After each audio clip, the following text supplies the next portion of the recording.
I'm anxious to hear what the witnesses have to say.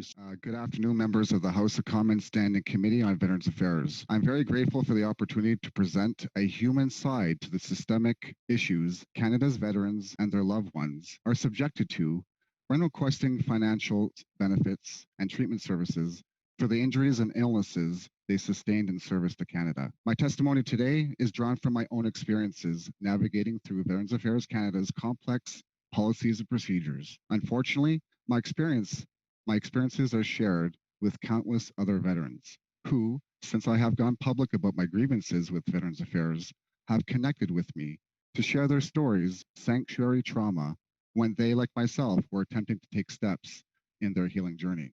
The current systems of 3 benefits regimes, coupled with constantly changing policies and procedures, presents major barriers to veterans accessing benefits and services.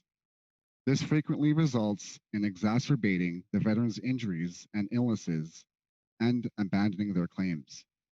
During my exit interview from the Canadian Armed Forces in 2008, a Veterans Affairs employee assessed me to be at high risk of contracting post-traumatic stress disorder. This was not brought to my attention, and my family and I suffered immensely for almost a year. After taking treatment matters into my own hands, I was eventually diagnosed with post-traumatic stress disorder in 2009. I discovered the note in my file after recently accessing my D&D and Veterans Affairs file through Access to Information. Sadly, this first of many times that Veterans Affairs would fail to support me as I struggled to manage the injuries and illnesses I sustained in service to Canada. In 2013, my case management was removed without my knowledge. I made attempts to contact my case manager several times and received no response.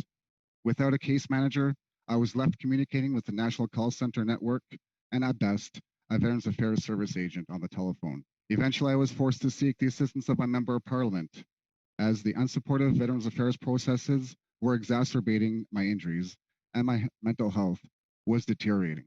My health took a steep downward turn in 2018. With a disability rate of 93%, I was left to navigate the Veterans Affairs processes on my own, unable to balance the demands placed on me as an employer, parent, partner, and a person.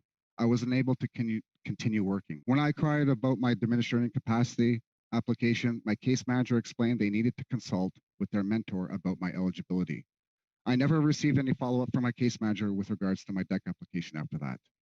I was relying on my case manager to support me in accessing benefits that I desperately needed. Sadly, reviewing my files highlighted that my case manager was not engaged, did not request any medical progress reports from my numerous healthcare providers, nor did they complete a case management plan to identify my needs. In addition to this, the government still has not acknowledged the harmful effects of MEF-TOX-VET.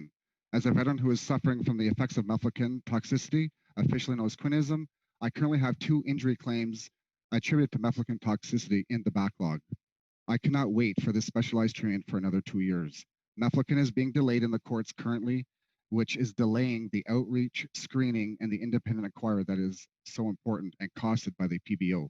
In conclusion, I wish to enforce that the service delivery model is broken. Veterans were promised that we would never have to take their country and their government to court for benefits and services that they're entitled to. Yet today we are seeing a record number of veteran lawsuits and Human Rights Commission complaint process. I voluntarily served Canada's military. I would do it again, but respectfully, you owe me and thousands of veterans a better duty of care. Thank you for your time.